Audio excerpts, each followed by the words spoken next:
ప్రేరణ అయితే ఇంకా రెస్టారెంట్ వచ్చిన దగ్గర నుంచి ఇంకా చీర కొంగు అయితే కప్పుకొని వస్తుంది. ఏమైంది అని చెప్పనని అడిగితే తనైతే ఏం చెప్పకుండా అలాగే ఉంటే, నువ్వు చెప్పనవసరం లేదు మొత్తం నాకు తెలుసు అని చెప్పని ఇంకా ప్రేరణనైతే తీసుకొని వెళ్ళి ఇంకా ఆ ఎమ్మెల్యే కొడుకు దగ్గరకైతే వెళ్తాడు. ఏంటి పాప ఇలా వచ్చావు అని చెప్పని వాళ్ళు మళ్ళీ తన్ని అలాగే మాట్లాడతారు.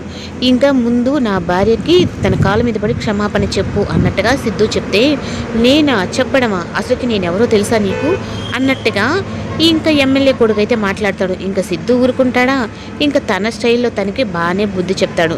ఇంకా చేతులు కాళ్ళు విరిగాయి అన్నట్టుగా ఇంకా హాస్పిటల్కి అయితే వెళ్ళి సిద్ధు మీద కేసు అయితే పెడతారు. ఇంకా ఆ కేసు కూడా గుణ దగ్గరికే వస్తుంది.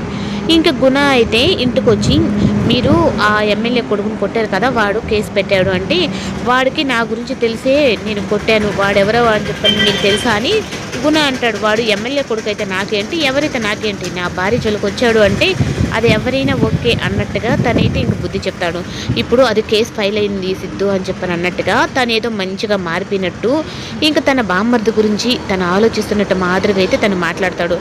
ఇంకా అలా మాట్లాడిన తర్వాత ప్రేరణ కూడా, నేను చెప్పాను కదా సిద్ధు ఇది ఇంతవరకే వదిలేసి అని చెప్పి అన్నట్టుగా అంటే, అయినా సిద్ధు ప్రేరణ విషయంలో నువ్వెందుకు ఇన్వాల్వ్ అయ్యావు అన్నట్టుగా ఇంక విజయానంద్ అడిగితే, ఇంక మంజుల అయితే ఇంకా తను సైలెంట్గా ఉంటుంది. నా భార్య జాకెట్ పట్టుకొని చించాడు అందుకని చెప్పి నేను ఊరుకుంటాడా అన్నట్టుగా వాడు బుద్ధి చెప్పాను అంటే, ఇంకా మంజుల అయితే అసలు ఆ ఎమ్మెల్యేకి లైన్ కలిపి విజయానంద్ అని చెప్పనని తనైతే మాట్లాడుతుంది.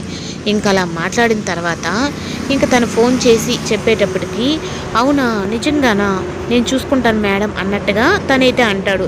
ఈ కేసు ఇక్కడి కాడికి వదిలేస్తాను అన్నట్టుగా తను చెప్పేటప్పటికి, తను ఎవరో కాదు నా కొడుకే, నా కొడుకు జోలికి నా కోడల జోలికి వచ్చారు అంటే నేను ఊరుకోనని మంజుల అయితే తన స్టైల్లో చెప్తుంది. మేడం మీ కొడుకుని మాకు తెలియక మా వాడు కేసు పెట్టుంటాడు మేడం అన్నట్టుగా. ఇంకా గుణ అయితే ఒక విధంగా అనుకుని సిద్ధుని ప్రేరణ నెగ్గించాలనుకుంటే అది మాస్త ఫ్లాప్ అవుతుంది.